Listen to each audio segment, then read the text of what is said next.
Glória a Deus. Saúde a igreja de Deus com a paz do Senhor Jesus, amém? Meus irmãos, quem está feliz com Jesus essa noite, quem pode dar uma salva de palmas bem alegre para Jesus? Graças a Deus. Louvado seja o nome do Senhor. Grato a Deus pela graça, pela oportunidade a qual essa noite nos concedeu o Senhor, para que estarmos na sua casa e adorá-lo na beleza da sua santidade. Quero compartilhar a palavra de Deus nessa noite com a igreja, na carta do apóstolo Paulo aos Efésios, capítulo de número 4.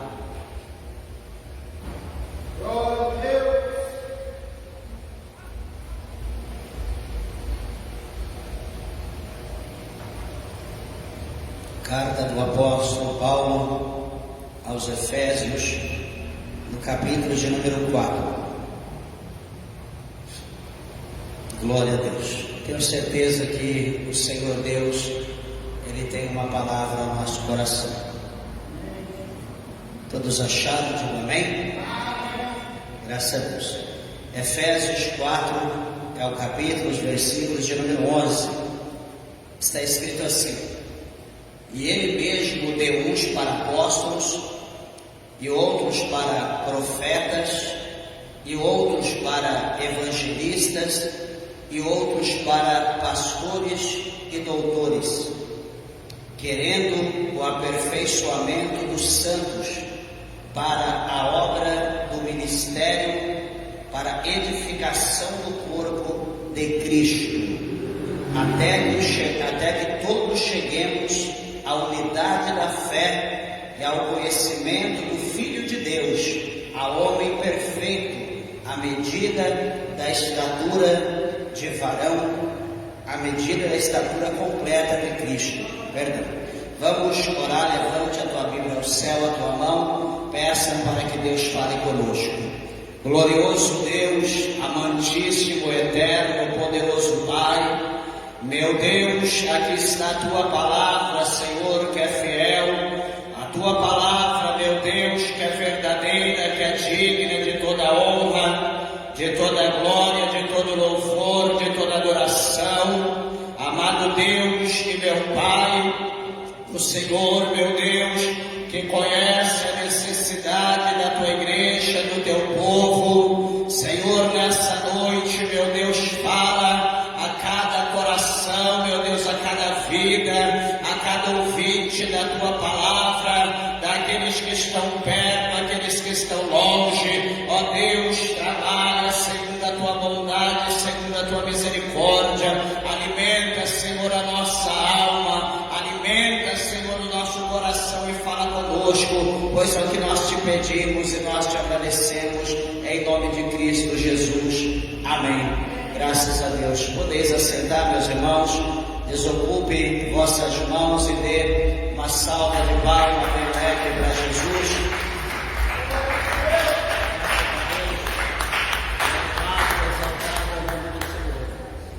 Igreja de Deus, louvamos ao Senhor por essa palavra gloriosa, a qual o Senhor, pela sua misericórdia, Ele concede a nós nessa noite gloriosa. E aqui nós vemos o apóstolo Paulo, ele dando ensinamento, ele falando, escrevendo, na verdade, a igreja de Éfeso. Quero lembrar aos irmãos que essa igreja de Éfeso, aqui essa carta, na verdade, a qual Paulo está escrevendo para essa igreja, é aquela igreja que na terceira viagem missionária está focada ali no capítulo 19, de Atos dos Apóstolos, onde Paulo ele chega ali em Éfeso e na sua viagem missionária, e ali Paulo ele começa a pregar ali a palavra de Deus, naquele lugar, naquela cidade de Éfeso.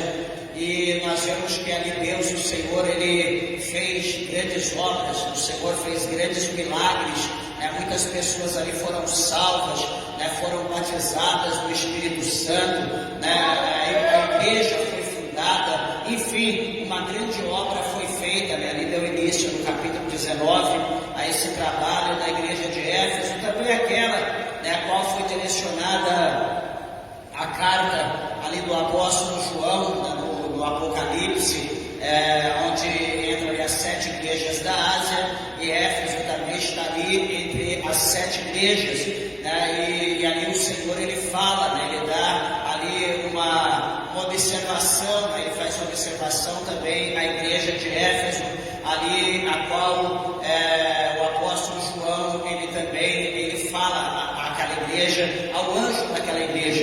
E aqui Paulo ele escreve a essa igreja, a igreja de Éfeso. E interessante meus amados irmãos, que Paulo ele quer aqui instruir, ele quer aqui ensinar a igreja de Éfeso, falando acerca da preparação dos santos, a preparação dos santos homens de Deus para o ministério, para a obra de Deus aqui na terra. E eu quero falar algo aos meus irmãos acerca disso, acerca do chamado, da preparação para a obra de Deus, aonde hoje provavelmente muitas pessoas têm ciência, têm um conhecimento que para poder ser um homem de Deus, quero aqui frisar que o versículo de número 11, o apóstolo São Paulo, ele fala aqui acerca de 5 ministérios, e ele fala, e ele, está falando de Jesus, e ele mesmo deu uns para apóstolos, deu outros para profetas, deu outros para evangelistas, outros para pastores e para doutores. Então aqui ele fala acerca de 5 dons, 5 ministérios que foi dado por Jesus, por Jesus Cristo à sua igreja. E por que Jesus? Porque a igreja ela é fundada pelo próprio Cristo, e nós sabemos que Ele é a cabeça da igreja, Ele é a cabeça, e a igreja na verdade é o corpo. E nós sabemos, amados irmãos, que cada um de nós somos membros desse corpo, e Cristo é a cabeça. Então, Ele sendo o cabeça da igreja, Ele então vai instituir pessoas para ministrar, pessoas para instruir, pessoas para ensinar a sua igreja, o seu povo. E, amados irmãos, eu vou falar acerca desses 5, um por cada um, mas antes, porém, eu quero lembrar os irmãos que no decorrer dos anos, dos séculos, muitas pessoas têm atentado para o chamado, atentado para a obra de Deus, e muitos têm se envolvido em faculdades teológicas, em seminários. Muitas pessoas têm se dedicado a cursos. Eu quero dizer para os irmãos que isso é bom, Também estudei, fiz muito tempo faculdade teológica, cerca de 7 anos, até hoje estudo, não sou contra. E todo mundo, na verdade, tem que estudar, tem que buscar o conhecimento. Mas o detalhe, nós temos que buscar o conhecimento da palavra de Deus para o nosso crescimento espiritual, para que nós não venhamos ser enganados, porque assim como homens dotados pelo Espírito Santo de Deus com sabedoria para ministrar a palavra de Deus, para administrar a obra de Deus, que tem um chamado de Deus, precisam estudar com muita eloquência, com muito afinco, buscar erudição, conhecimento profundo da palavra, para que possa conduzir o povo e que ele também possa não errar, que ele possa também não cair na cilada, que ele não venha a ser um cego guiando outro cego, levando ou indo todos para o abismo. Porque, meus irmãos, estudar para adquirir conhecimento é bom, mas agora você estudar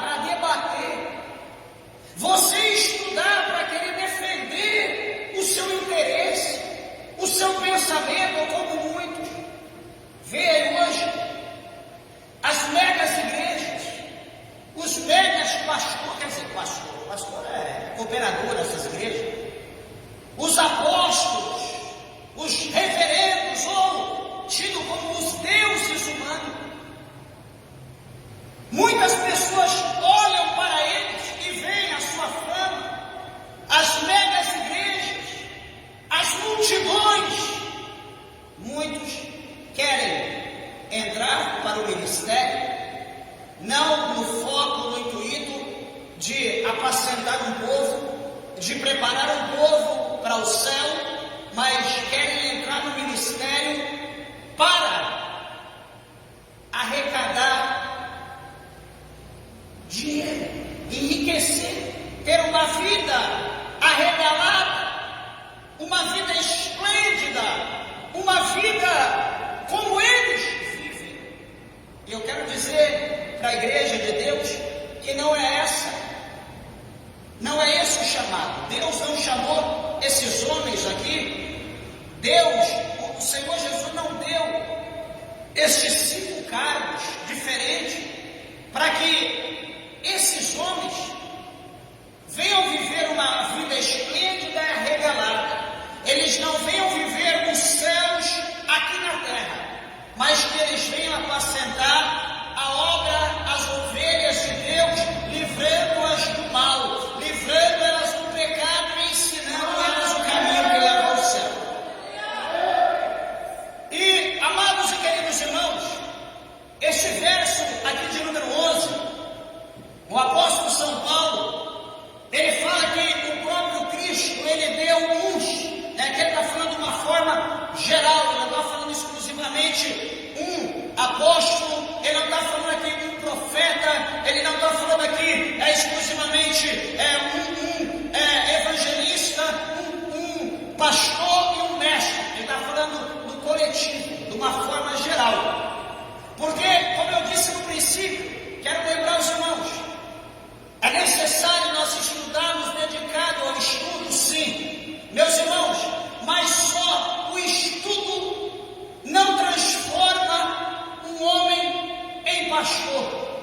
Só o estudo não transforma uma pessoa no presbítero. Só o estudo não transforma uma pessoa no evangelista. Só a dedicação do estudo não transforma. Além do estudo, da dedicação, precisa haver a parte mais importante. E qual é a parte mais importante? O chamado. Tem que haver o chamado. E a pergunta é: será que os ministros hoje, em cada esquina está se abrindo igreja? Louvado seja Deus por isso, é melhor do que bar. Mas eu pergunto, será que cada um que está abrindo denominações, as mulheres que estão abrindo denominações, as pessoas aí que estão entrando em contenda, em discórdia, saindo, abrindo igreja, eu pergunto, será que tem o chamado de Deus? Será que tem a vocação do Espírito Santo? A pergunta é, qual é o motivo de fundar tantas igrejas? Será que na verdade é ver um povo salvo? Será que a verdade é ver um povo liberto? Será que é fazer a obra de Deus com amor? Será que é zelar da doutrina e da vida de cada um mediante o ensinamento da verdade da palavra de Deus como ela é? Ou será que está sendo visado outras coisas? Essa é a pergunta. Essa é a pergunta. Abrir igreja é fácil, mas e o chamado?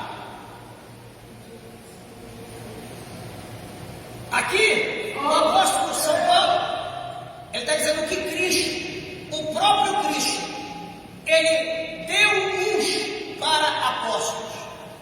Hoje, se nós formos falar em apóstolos, quantos apóstolos existem? De primeiro era pastor, hoje a maioria é apóstolo. Mas o que nós entendemos como apóstolo? Qual é o significado do nome da palavra apóstolo? Qual é o significado do Strong? Qual é o significado do grego da palavra apóstolo? O que quer dizer? Nada mais, nada menos do que um delegado, um mensageiro, alguém enviado com ordens. Isso quer dizer apóstolo. Primeiro, especificamente, em primeiro lugar, aos 12. Os 12, aqueles que foram chamados por Cristo pessoalmente, aqueles que foram chamados, que estavam ali à margem da praia, do mar, e Jesus os chamava a cada um. Eles abandonavam tudo o que eles estavam fazendo e eles começavam então a seguir Jesus. Aos 12 apóstolos de Cristo, primeiramente, isso está especificado neles. Segunda coisa, em um sentido mais amplificado, um sentido mais longo, mais amplo, aplicado a outros eminentes professores cristãos. Exemplo, Barnabé, Timóteo, Silvânio, entre outros, como as cartas do apóstolo São Paulo nos ensinam. Observa, meus irmãos, que, segundo a Bíblia, um apóstolo era alguém escolhido diretamente por Jesus Cristo. Lembra que eu disse no princípio? Estavam cada um trabalhando nos seus afazeres, cuidando de rede, consertando, lavando o barco, pescando, e Jesus passava e dizia: larga, vem, me segue. Outro estava na alfândega trabalhando, Jesus disse: vem. Então esses que foram chamados por Cristo pessoalmente, esses são reconhecidos como apóstolos, para ser seu representante especial e espalhar a sua mensagem como ele havia mandado, como está no capítulo 10 do Evangelho de São Mateus e como está no capítulo 10 do Evangelho de São Lucas, aonde Jesus ele envia de 2 em 2, ele envia os seus apóstolos a pregar, a anunciar o reino que já estava na terra, que o reino era chegado. Então aqui está mais ou menos um resumo do primeiro, que Jesus ele deu uns como, ele mesmo deu uns para apóstolos. Então está aqui a definição de apóstolo. Agora nós precisamos olhar para a situação de hoje, nos nossos dias, e observar se todo esse povo que está aí tocando trombeta, se verdadeiramente são apóstolos, se verdadeiramente tiveram um chamado pessoal. Isso tem que ser analisado. Não é do jeito que se fala e recebe um título e está valendo, é aprovado por Deus. O segundo, ele deu outros para profetas. Meus irmãos, hoje no dia que nós estamos, nos dias que nós estamos vivendo, vou falar a realidade, eu não embolo ninguém. Hoje, se brincar, nós temos mais profeta nas igrejas do que membro. Hoje todo mundo quer ser profeta. Hoje todo mundo é profeta. Hoje todo mundo se levanta e diz: Deus manda dizer, Jesus manda falar. Mas a pergunta é: será que nós estamos vivendo um tempo de tanto profeta e tanta profetisa como está havendo hoje, principalmente aqui na nossa cidade? O que é profeta? Segundo o grego, profeta é aquele que é a pessoa que, movida pelo Espírito Santo de Deus e sendo o seu órgão ou porta-voz, ele é movido pelo Espírito Santo, sendo um órgão e porta-voz,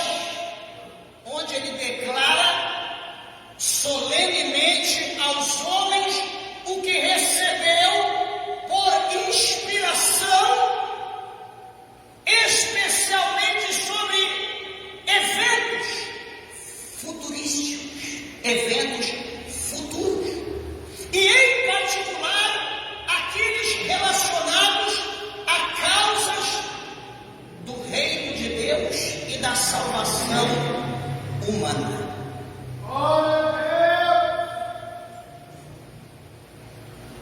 Vamos, daqui a pouco nós vamos analisar as profecias. Segundo, o profeta é homens, é pessoas cheia do Espírito Santo de Deus, que pela autoridade e comando de Deus, em palavras de peso, pleiteiam a causa de Deus e exortam a salvação dos homens. E a última situação: profetas são aqueles que nas reuniões religiosas ou no culto dos cristãos na igreja, eles eram movidos pelo Espírito Santo para falar, tendo poder para instruir, consolar, encorajar, repreender, convencer e estimular os ouvintes que os ouviram. Vamos analisar hoje. Aqui nós vemos a definição do que é profeta. E tudo é concernente às coisas do reino. É tudo concernente à palavra. É tudo concernente à vontade de Deus. Agora, como estão as profecias hoje?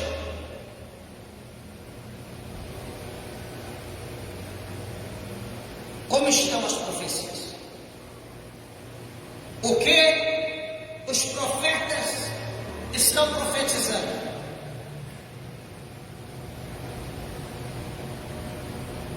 Cada um sabe. E o que você está ouvindo?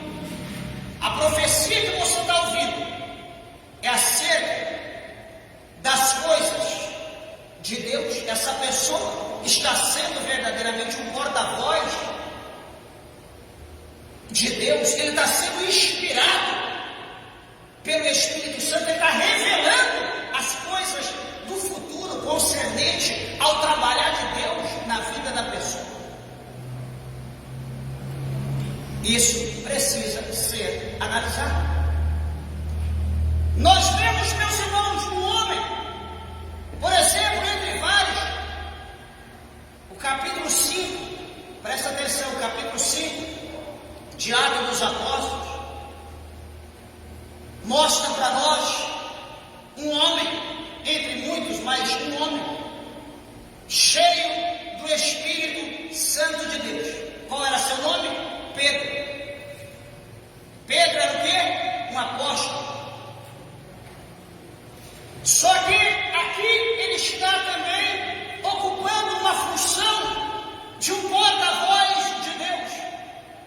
E o que vai acontecer? A Bíblia diz que Ananias vai até Pedro no templo, apresenta ali diante dele uma quantia de dinheiro que ele havia vendido um bem, e ele tirou parte para si, havia acordado com a sua esposa que eles só haviam vendido tanto, né? Eles haviam vendido por tanto e não por aquele valor. Eles enganaram, disseram que era uma coisa, era outra, e foram à casa de Deus com mentira. Foram ao templo do Senhor com mentira e ofereceu a Pedro aquela oferta mentirosa, dizendo: aqui está, nós vendemos o bem por tanto. O que acontece ali? Pedro vai dizer: por que você deixou, Ananias, Satanás encher o teu coração? Ananias, você não está mentindo aos homens, você está mentindo ao Espírito, você está mentindo a Deus. O que vai acontecer com Ananias? Naquela hora ele é sentenciado por Pedro, pelo Espírito Santo que estava na vida de Pedro. E o que acontece? Naquele momento Ananias é morto. Naquele momento ele morre, o Espírito morre. Passa cerca de 3 horas, vem a esposa de Ananias, e ela vem procurando Ananias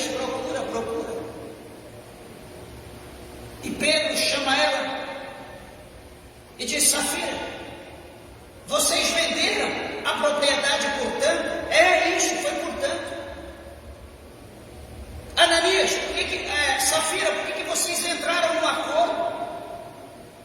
Para mentir não aos homens, mas a Deus, ao Espírito Santo. Olha lá, está vendo aqueles homens que estão chegando ali na porta? Ela olha para trás, aqueles homens acabaram de sepultar o teu esposo e também vai sepultar a ti. Naquela hora ela caiu e morreu. Meus irmãos, as coisas de Deus, elas não são brincadeira. As coisas de Deus, elas são sérias. Um profeta, ele profetiza as coisas segundo a vontade de Deus, segundo o que Deus manda. Não é segundo o que ele vê, não é segundo o que ele ouve. Porque é o sentir de Deus. Aonde está escrito isso na Bíblia? Concluindo aqui o profeta, veja bem, eles eram chamados por Deus para declarar sua vontade, muitas vezes prevendo eventos futuros, exortando o povo a se arrepender segundo a vontade de Deus, ou voltar-se para Deus. Os mais conhecidos no Antigo Testamento, os profetas mais conhecidos: Isaías, Jeremias, Ezequiel, Elias, Eliseu, entre outros. Por exemplo, no Novo Testamento, nós vemos João Batista, um grande profeta, que ali foi o precursor, que abriu, que preparou o caminho para o Salvador da humanidade. Mas o que eu quero falar acerca de tudo isso, que a fidelidade desses homens era de proclamar, de anunciar a palavra de Deus, e em anunciando, proclamando, muitas vezes resultavam em perseguição e sofrimento e até mesmo morte. Mas eles perseveravam em meio a tudo isso, todos esses acontecimentos, eles perseveravam no seu chamado.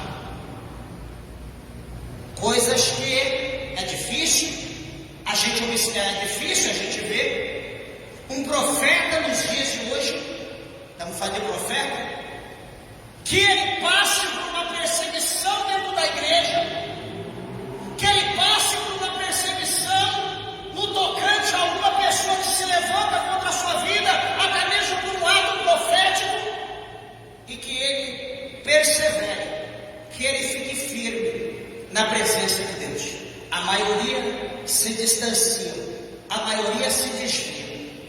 Muitos hoje estão profetizando para ficar famosos, muitos hoje estão profetizando para ficar ricos, muitos hoje estão profetizando para adquirir fama, muitos hoje estão profetizando para ser reconhecido pelas pessoas. Eu quero dizer a esses profetas de plantão, a essas profetisas que estão aí profetizando, sei lá se Deus mandou ou não, porque o negócio está estranho, porque um profeta, ele é um santo homem de Deus, um profeta é um homem exemplar, é uma mulher exemplar, não é o que a gente se vê hoje.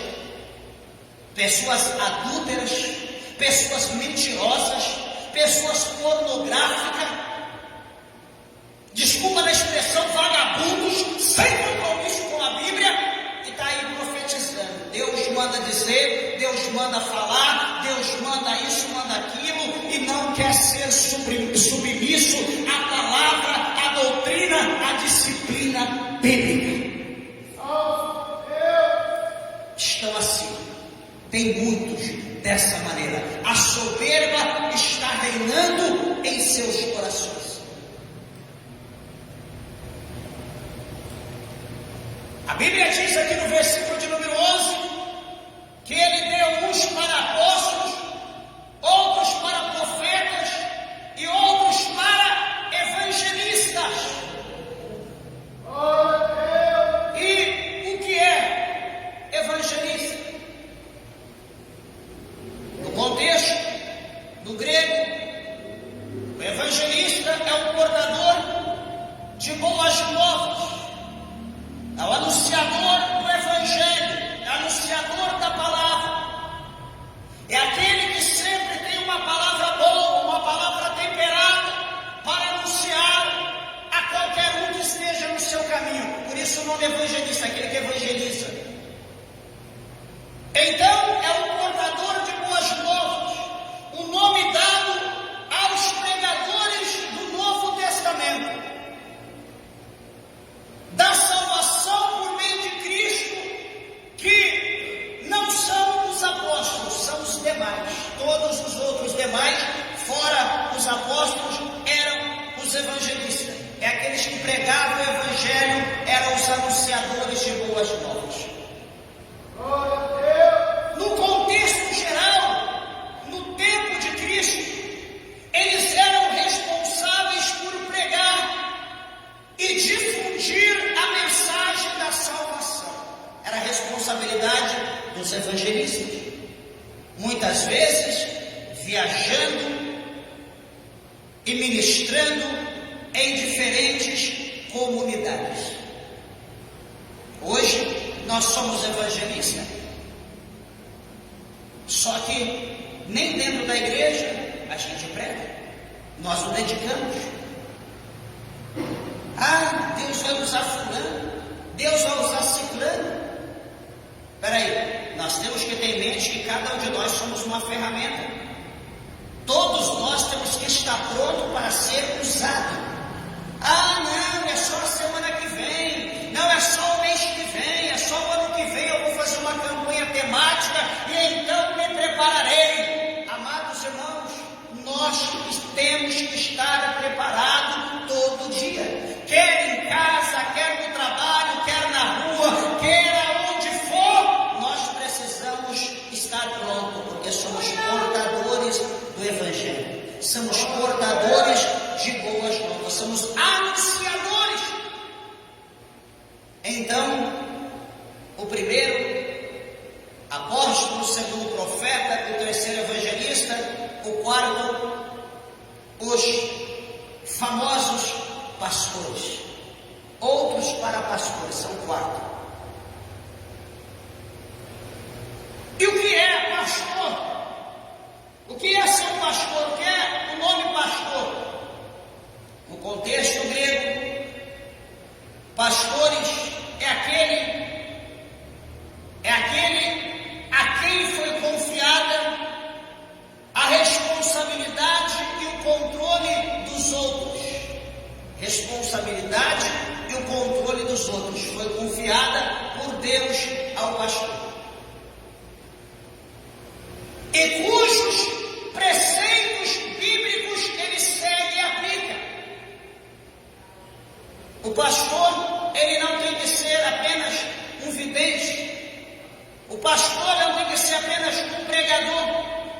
O pastor não tem que ser apenas um homem que ajuda as pessoas.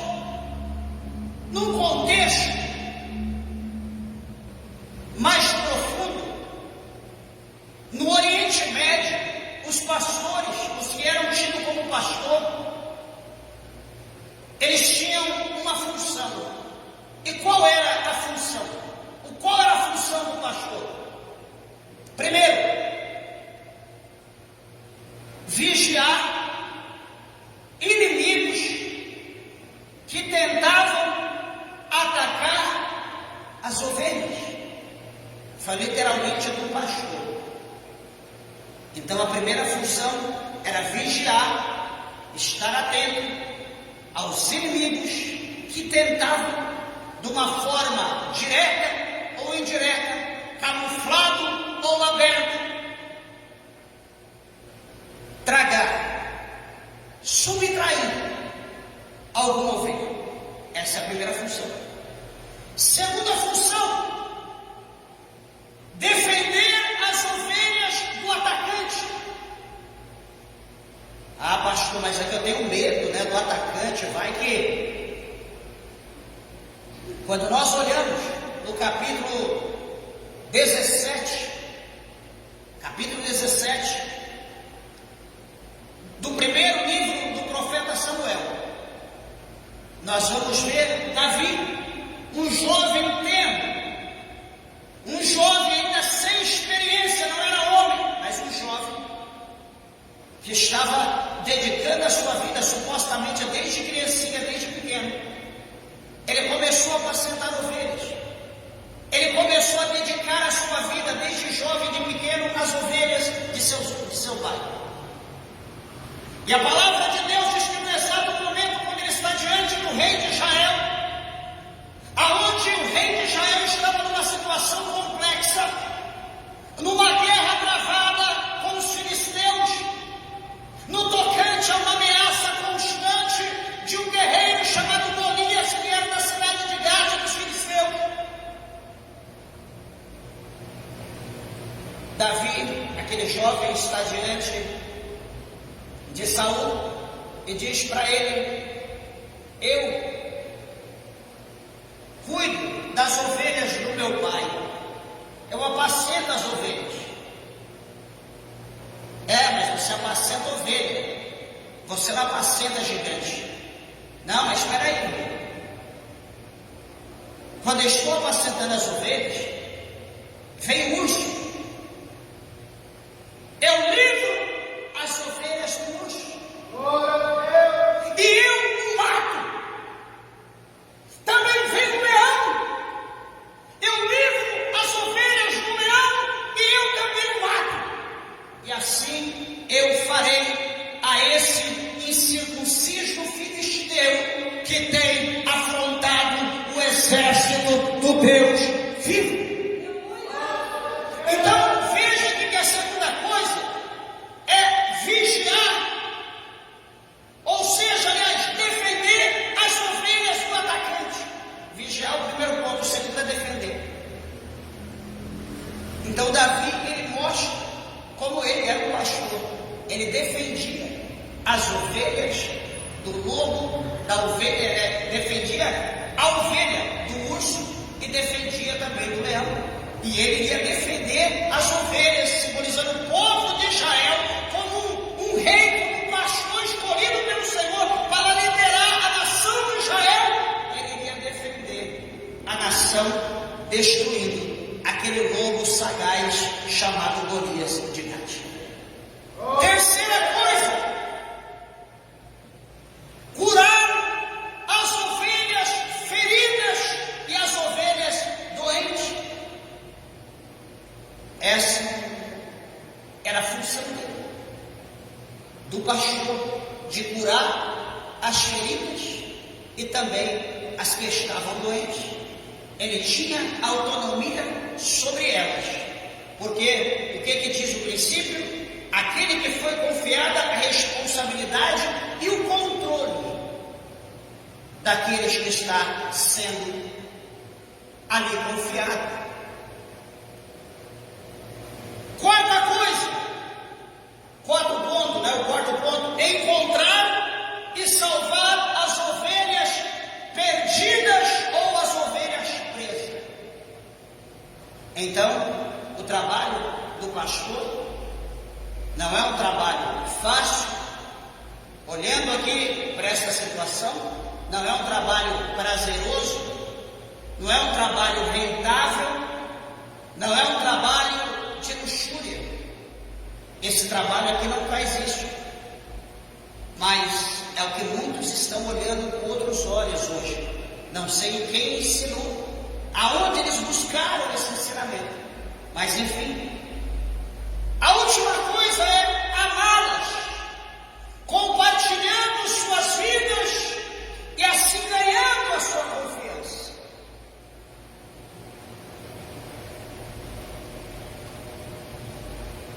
Quando o amor é recíproco, assim a confiança, assim a união, a perseverança e a obra de Deus, ela se expande, porque o amor ele é recíproco. Mas quando não há, infelizmente as coisas não vão. Mas no contexto geral, no resumo, na Bíblia a figura do pastor é frequentemente usada para representar liderança, para representar cuidado, para representar proteção e para representar guia ou a direção. Por exemplo, aqui no Evangelho, segundo escreveu João, no capítulo de número 10, no versículos 11, olha como a Bíblia descreve Cristo. Capítulo 10, versículo 11, a Bíblia descreve o Senhor Jesus dizendo: eu sou o bom pastor. O bom pastor dá a sua vida pelas ovelhas. Então Jesus primeiro diz: eu sou o bom pastor. Ele está dizendo que ele é o supremo pastor. E ele está dizendo que ele dá, ele diz que ele tem o poder de dar a sua vida pelas ovelhas. Ele é o supremo pastor, ele pode fazer isso. Agora, aqui na primeira carta do apóstolo São Pedro, vamos ver aqui o que Pedro ele disse na sua primeira carta, no capítulo 5, do versículo 4. Ele diz: e quando aparecer o sumo pastor, alcançarei a incorruptível coroa de glória. Capítulo 5, verso 4 de 1 Pedro. Então Pedro está dizendo que vai chegar o momento que vai aparecer o supremo, o único pastor, o soberano, o pastor dos pastores. E ele vai se manifestar. E então ele diz que quando ele se manifestar no tempo determinado, então ele está dizendo que ele vai alcançareis, ou ele está dizendo nós, alcançareis a incorruptível coroa de glória. Isso mostra o quê? Prêmio para aqueles que foram ovelhas fiéis e para aqueles que foram pastores fiéis. Irão receber do sumo pastor, Jesus Cristo. Pastores são chamados para liderar, cuidando do rebanho de Deus, seguindo o exemplo de Cristo. Meus irmãos, todos aqueles que se intitulam pastor, todos aqueles que montam ou que compram com promessas um rebanho,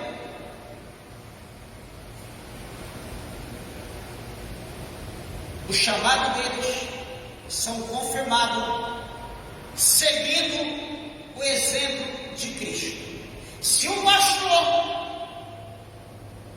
tem um povo, está na direção de uma obra do ministério, ele não segue as diretrizes de Cristo, ele não segue a doutrina, ele não segue, melhor dizendo, as pessoas às vezes odeiam falar doutrina. Tudo bem, vamos falar a realidade, não querem a doutrina, ou enfim, o ensinamento, porque doutrina é uma coisa de ensinamento. Então, se as pessoas não viverem o ensinamento de Cristo, eles estão reprovados como pastores. Pastor, mas se eles não seguem a doutrina, se eles não seguem o ensinamento de Cristo, e por que o povo os segue? Primeira coisa, estão tão cegos quanto o pastor.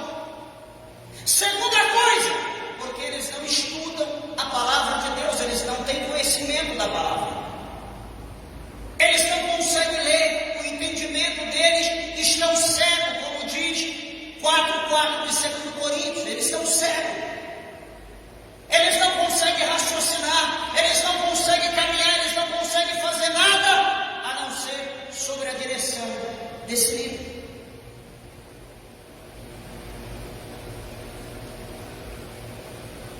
Um pastor, meus irmãos, deixa eu falar uma coisa, ele tem que zelar do seu chamado, primeiramente divino. Cristo o chamou para o ministério pastoral, e primeiramente ele precisa ter amor no seu coração. Segunda coisa, ele precisa se compadecer dos seus liderados. Ele tem que compadecer, ele tem que ter amor, ele tem que ter misericórdia, ele tem que se colocar no lugar das pessoas. Se porventura estou pregando a palavra de Deus, eu não guardar a palavra no meu coração, daqui a pouco, amanhã, Deus me livre, eu vou trair minha esposa, eu vou prostituir, eu vou adulterar. Eu pergunto, qual é a autoridade, qual é a autonomia, o poder que eu terei como pastor para ensinar, para instruir, para cobrar alguém, se eu não estou vivendo aquilo que a Bíblia está mandando? Eu estou sendo exemplo de quem? De Cristo? Nunca. Estou sendo exemplo da Bíblia? Nunca. Estou sendo exemplo de quem? De Satanás. Por quê? Ele veio para matar, para roubar e para destruir. O meu compromisso não é com a Bíblia, o meu compromisso não é com os céus. Há pastor que bebe e enche a cara de dia, à noite está na igreja pregando, um cheiro de cachaça, de gambá, que só misericórdia. E o povo está ali idolatrando, porque gosta, porque é homem de Deus, porque tem palavra, porque Deus usa. Amados, deixa eu abrir o teu olho, deixa eu tirar o comichão do teu ouvido.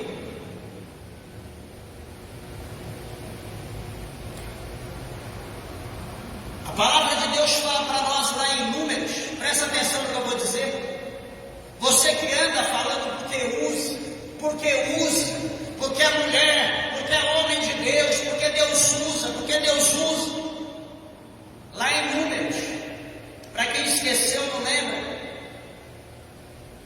a Bíblia diz que por causa da ganância, por causa da soberba, da altivez de um homem, tido como profeta, chamado Balaão, que estava cego por causa da ganância, cego por causa do dinheiro, por causa do ouro, da prata.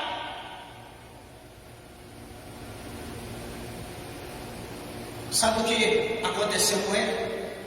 A Bíblia diz que o Senhor usou a boca de uma jumenta para falar com ele por 3 vezes.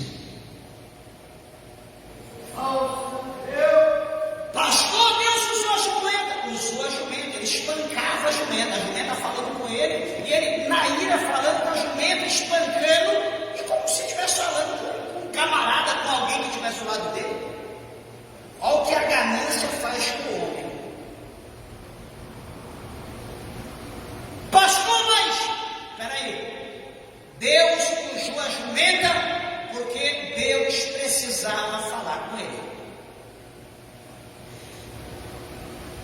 Se você, presta atenção no que eu vou dizer, tem pessoas que têm, não sei como se fala o nome, algum tipo de uma enfermidade que Deus precisa falar comigo de qualquer jeito, se Deus não falar eu morro. Eu não sei como se fala isso, mas enfim, deixa eu te dizer, mas se Deus precisar falar com você, e for de extrema urgência, e não houver nenhum profeta, nenhuma profetisa, Deus vai usar o teu papagaio, Deus vai usar o teu gato, o teu cachorro. Se houver essa necessidade, Deus falará contigo. Se não houver, fique em paz. Se não houver, descanse o teu coração. Não fica por aí se humilhando. Não fica por aí recebendo mão pecadora, mão amaldiçoada sobre a sua cabeça, mão contaminada na sujeira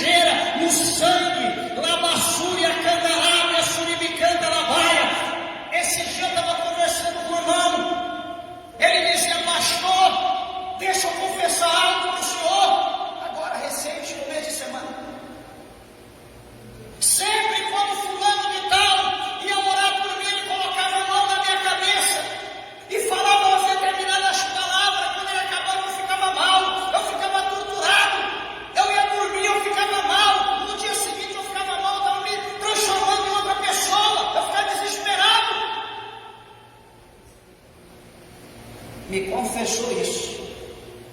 Eu peguei e falei: varão, não deixe qualquer tipo de pessoa pôr a mão na tua cabeça. A nossa cabeça é o cerne de tudo. E nem todo mundo quer ver o nosso bem, nem todo mundo quer ver o nosso próximo abençoado. Não é na boca de todo mundo que está a palavra abençoada de Deus. De dia nós xingamos, de dia nós amaldiçoamos, e à noite a gente quer abençoar alguém. Como? A Bíblia diz que de uma fonte não sai dois tipos de água. Não pode uma fonte sair água doce e sair água amarga. É impossível. Ela é doce ou ela é amarga. Deixa eu te alertar, não ande comendo. Se Deus precisar falar com você, Deus vai usar alguém lá no hospital, lá na fila. Você vai estar sentado para passar para o médico. Deus vai enviar um profeta ali que está meio doente, ou enfim, ou deitado do lado da tua cama. Você está deitado, aquele está ali, daqui a pouco ele olha para você, você olha para ele e diz: eis que Deus, o Senhor, manda te dizer, dessa cama que tu está, tu vai levantar. Ou enfim, o que seja. Mas nós precisamos ter paciência. Deixe desse desespero. Largue desse desespero, porque muita gente acha que está sendo abençoado, está sendo amaldiçoado.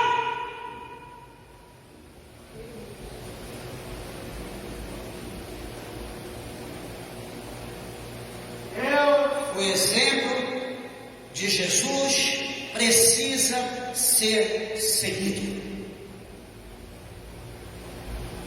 Se não estiver seguindo a Bíblia, se não estiver andando de acordo com a palavra, não adianta. O pastor separa da esposa, casa com outra, continua sendo pastor. Será que não tem vergonha? Será que não tem respeito pelas pessoas? Qual palavra que esse indivíduo terá para alguém? Para ensinar, olha, persevere. Ele não vai poder ler aquele versículo que diz: até que a morte o separe. Ele não poderá fazer um casamento. Ele não poderá dar conselho. Ele vai ser humano, ele vai ser aleijado. Ele não tem a plenitude sobre a vida dele. Se eu não vivo, como que eu vou pregar? Se eu não conheço, como eu vou ensinar? Enfim. O último que ele diz aqui: e outros para pastores, que nós falamos, e outros para mestres e doutores, né? O original, o correto, aqui está dizendo nossos doutores, mas o nome é mestres. Mestres e doutores, que enfim, e o que vem assim isso pelo grego? Mestres no Novo Testamento é aquele que ensina sobre as coisas de Deus e os deveres dos homens. Então é aquele que ensina as coisas de Deus e o dever dos homens, da igreja, de cada um de nós. Esses são os mestres. Por exemplo, daqueles que, por seu grande poder, como mestres, atraem multidões em torno deles, ou seja, por exemplo, dois exemplos. João o Batista, que lá no capítulo 3 de Mateus, mostra as multidões que vinham de longe ter com João Batista no deserto da Judéia para ouvi-lo pregar as boas novas. Por exemplo, Jesus, que era o líder supremo das multidões, aonde Jesus ia, a multidão estava com ele. Jesus não estava só. Então Jesus é o verdadeiro mestre, conhecido como Rabi, como mestre. Então Jesus, ele auto-se intitulou mestre. Segundo, nas assembleias religiosas dos cristãos assumiram o trabalho de ensinar a genuína palavra com assistência especial e única do Espírito Santo de Deus.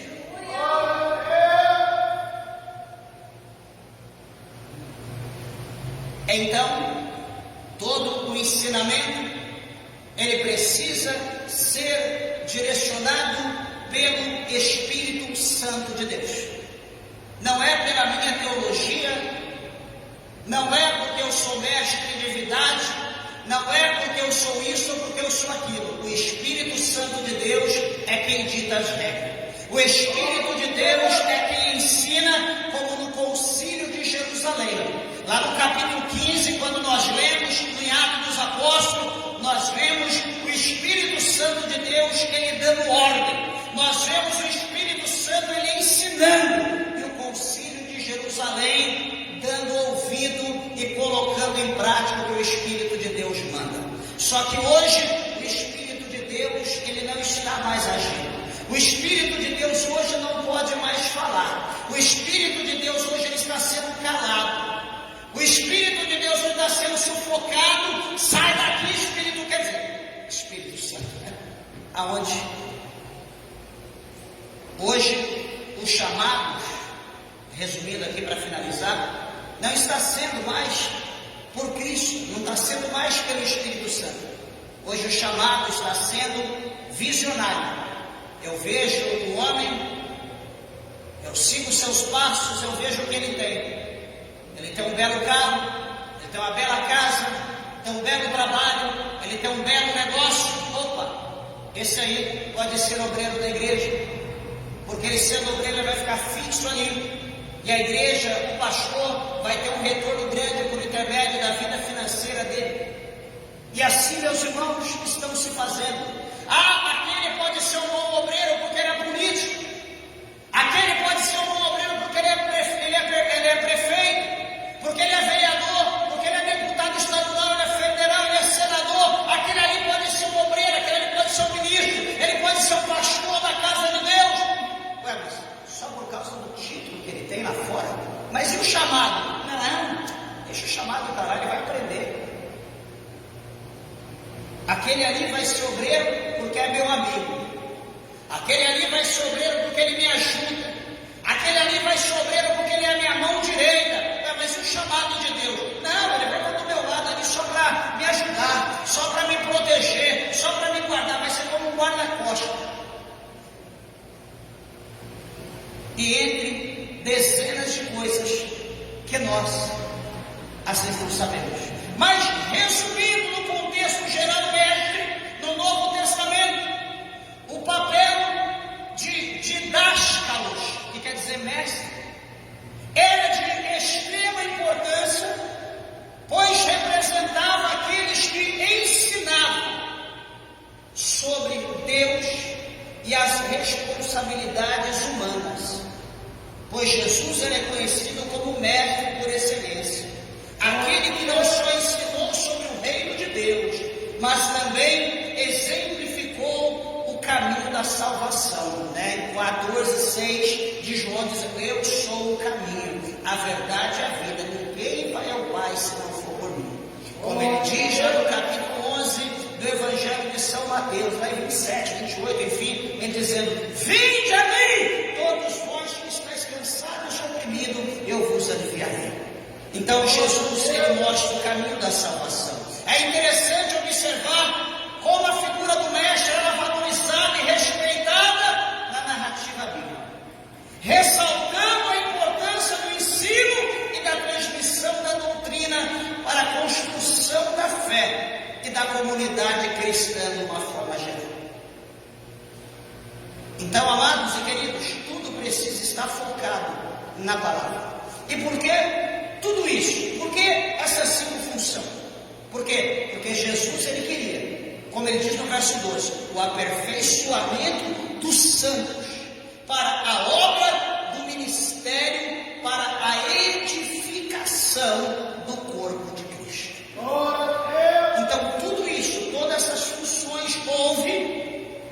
que o corpo fosse aperfeiçoado, para que a obra e o ministério, a edificação do corpo de Cristo fosse consistente, fosse exalta.